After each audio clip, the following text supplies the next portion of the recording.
Il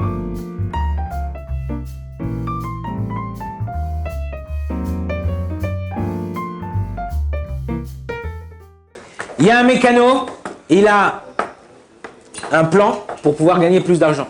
C'est quoi son plan? Quelqu'un qui tombe en panne ou qui vient amener sa voiture, il lui répare la voiture, même si c'est une réparation qui coûte un peu. Il lui dit non, c'est bon, c'était un petit truc, je te prends pas d'argent. Il lui prend pas d'argent. Première réparation, il prend pas d'argent. Le mec, il voit, il a confiance, il dit ouais, regarde, il est top ce mécano. Ça. Deuxième réparation, il vient le voir et tout, il dit regarde et tout, j'ai une galère et tout. Il regarde et tout, il lui prend vraiment le prix de la pièce. Il lui prend même pas la main d'œuvre, rien du tout. L'autre, il dit purée, mais attends, c'est une embellie ce mécano, il est top. Troisième réparation, pah 2000 €. L'autre, il dit mais attends, 2000 €, bah, tu m'arrêtes pas. Mon frère. Jusqu'à qu'il y a quelqu'un qui a découvert ça, cet embrouille de ce mécano. Il a dit, tu me rends tout l'argent. Tu me rends tout l'argent. La réparation là, que je viens de faire, elle coûtait 200 €, tu me prends 2000 €. Il lui dit, ouais, mais attends, la première fois, je t'ai réparé pour rien. Je t'ai changé beaucoup de pièces. La deuxième fois, je t'ai pris juste le prix de la pièce. Donc, l'un dans l'autre, on équilibre. Il dit, mais je m'en fous, moi. La première fois, deuxième fois, tu m'as pas pris d'oseille. C'est ton problème. Il fallait me prendre d'oseille.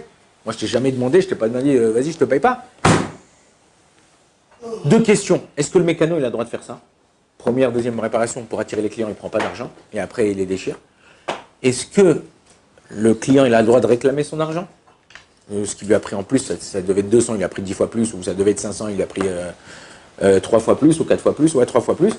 Et est-ce qu'il a le droit de dire à d'autres personnes, c'est quoi? Allez chez ce mécano. Première, deuxième réparation, tu paies rien. Après, tu changes de mécano.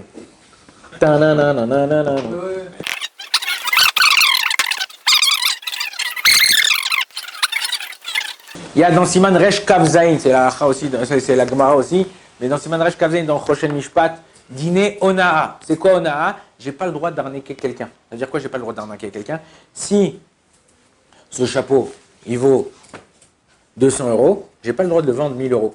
Ok, à moins que ce soit le chapeau de Baba Saleh ou le chapeau de Ravadia, il y a un prix, on va dire, d'une valeur ajoutée parce que c'était un tzaddik ou quoi que ce soit. Et il est décédé et tout ça, il y a sa gdoucha, mais sinon, tu n'as pas le droit. On a le droit jusqu'à combien la Gemara elle dit, dans le Baba Metzia et dans le Shulchan Aruch, jusqu'à Shtout. Shtout, c'est combien? Ok, c'est 1/6.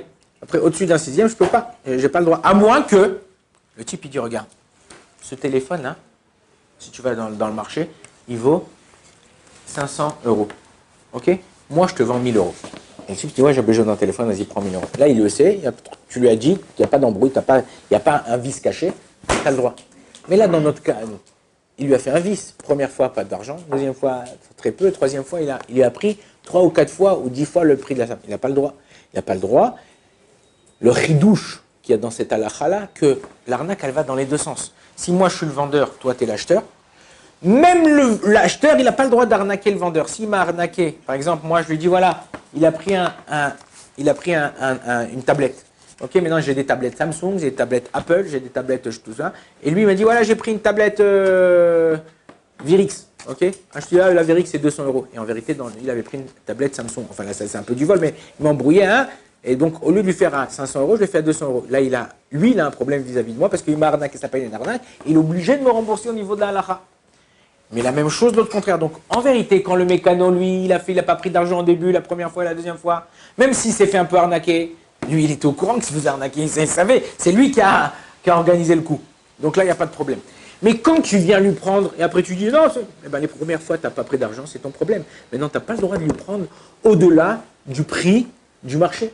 Donc, tu es obligé de lui rendre l'argent que tu lui as pris en plus au niveau d'un lacha. Troisième réponse, au niveau est-ce que j'ai le droit de dire à des potes à moi? Moi, j'ai le droit de dire à des potes. Je ne fais pas de vol puisque lui, c'est sa chita. Après, je ne veux plus venir chez lui. Ben, je ne viens plus chez lui. Lui, il ne sait pas où il sait. Mais moi, je sais que voilà, je vais chez lui la première fois, deuxième fois, il est honnête, le mec. Il va me faire payer le juste minimum.